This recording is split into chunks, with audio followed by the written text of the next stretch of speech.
All right, folks, so at this point, we've already covered different transformations. We've covered the mapping rule in class.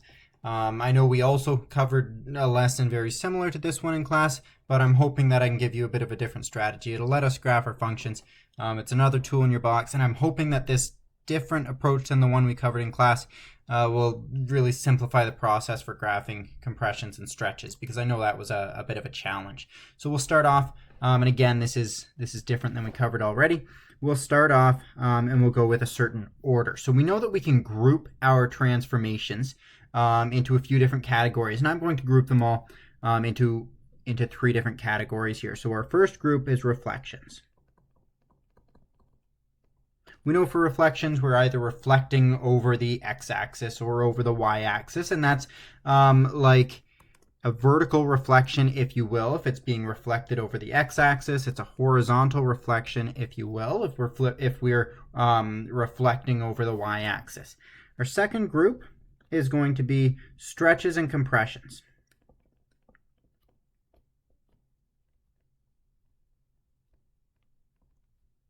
And you'll notice here the common theme is that each of these groups will have horizontal versions and vertical versions. So here we're talking about, say, with a stretch, it's like we grab our function at the sides and we pull it apart. With a compression, it's like we, again, grab it at the sides, but this time we push in to make it compressed. And that can happen. We could grab it vertically by grabbing it on top or on the bottom, or horizontally by grabbing it on the right and on the left. And lastly, the final form of a transformation we do talk about are translations. These are sometimes called shifts. These really are like if we pick up our function and move it around. Now, we're going to graph a couple of functions today. First, we'll graph a transformed absolute value function, and then after that, we'll graph a transformed radical function. So we'll start off here. Let's see, we know the base function that we're working with here. The base function is given by our absolute value function. That's y equals the absolute value of x. We know what this looks like. It comes from the origin up at a slope of 1 in the positive direction, and the same thing in the negative direction here. With a little bit of better planning, I wouldn't have had my words going across the text here, but the page here, but there we are. Now that is our base function. Next, what we're going to do, we're going to apply any reflections that are involved. So if we apply just the one reflection that's involved in this case, and that's our vertical reflection, that's a reflection over the x-axis, then our equation would become negative the absolute value of x. Okay, well, negative the absolute value of x, that would be sketched, again, with a reflection over the y-axis. Now that's missing a little bit. Let's try and fix that here. Sorry, a reflection over the x-axis, rather. I think I said that backwards. Perfect. So it's coming in. It looks nice and straightforward.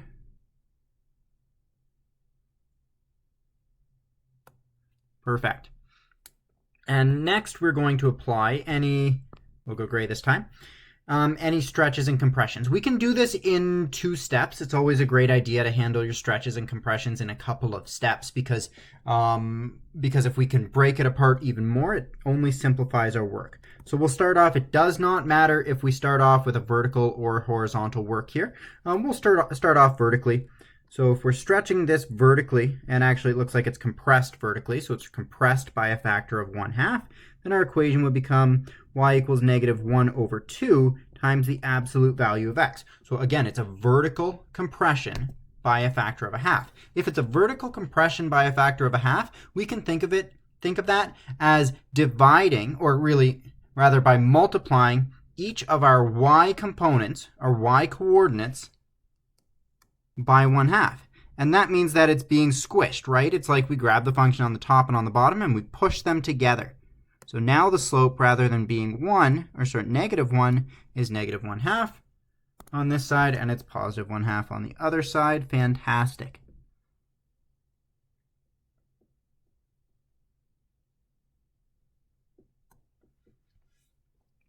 And we'll keep going. Now we go with the horizontal stretch and compression.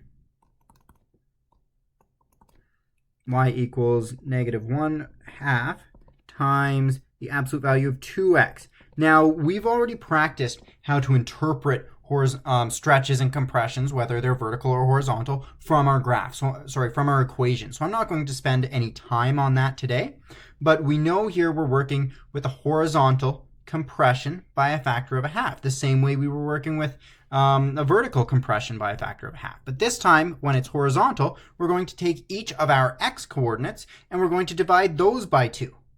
Multiply those by 1/2, which is the same thing. We'll multiply those by 1/2. Okay, so we multiply any of the x coordinates by 1/2. Well, then all of a sudden we actually end up,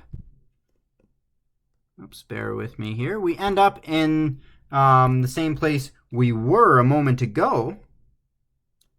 We notice that these two transformations almost cancel each other out. They kind of do cancel each other out. Stretching it, vertically compressing it by a factor of a half, and horizontally compressing it by a factor of 1/2. And lastly, we need to put our final transformation into our equation here, and that is the translation. In this case, there's only one translation. It's 2 units up. Typically, we can handle translations both at the same time, whether they're horizontal or vertical. But if you find that confusing, you can break it up a little bit more. So now our equation, which is the final form of our equation, -1/2 times the absolute value of 2x, all plus 2. So that's a vertical translation by a factor of 2. A vertical translation by a factor of 2 moves everything up 2 units. Oops, and you know what? That's just 1 unit. Let's fix that. 2 units, there we are.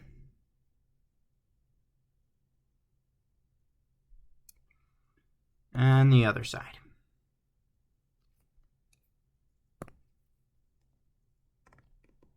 Perfect. Everything has been moved up 2 units. That's our goal. So it should be running parallel here. Perfect. So in black there, that's our final work. So we have our list of equations as we applied the transformations here along the left-hand side. We notice our final equation is of the same form that we were asked to sketch in the first place. So we'll try and follow that same pattern. Reflections first, then stretches and compressions, and then translations for this second sketch here. This one, like I said, we're working with a radical function. That's the square root function, and it's being transformed in a number of different ways here. So we'll start off again in blue. We're working with our reflections first. Are there any reflections? No, no reflections here. We notice our A value and K values are both positive.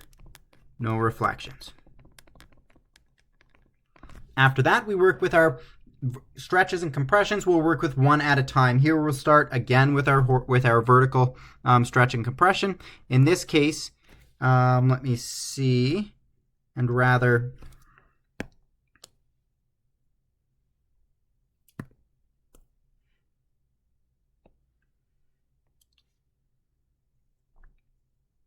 all right, so we notice here we're working with no reflections, but before that we need to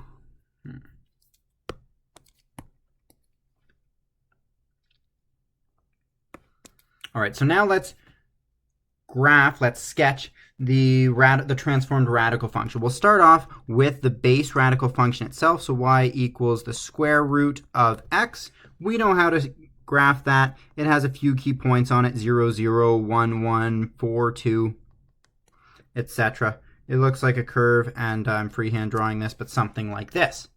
Okay, now that we have that base function in there, we'll apply the first transformations. We notice there are not any reflections, so we don't need to handle any of those. After reflections, we'll go back to our list here. After we deal with reflections, then we're going to work with stretches and compressions. So stretches and compressions, we'll work with one at a time. Again, we'll start vertically, but it does not matter. We could start horizontally or vertically as long as we're applying the stretches and compressions together here.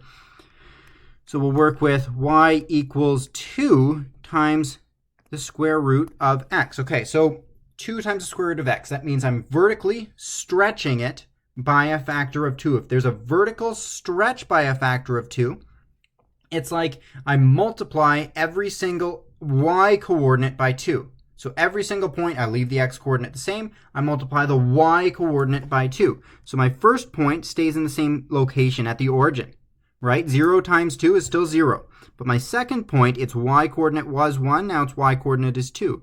My third point, its y coordinate was 2. Now its y coordinate is 4. And that gives me enough to sketch, again, roughly sketch my equation here. Next, we'll work with the horizontal stretch. We have a horizontal stretch of 2, and perhaps these were not great examples because it looks like we're going to, let's see here, actually, sorry.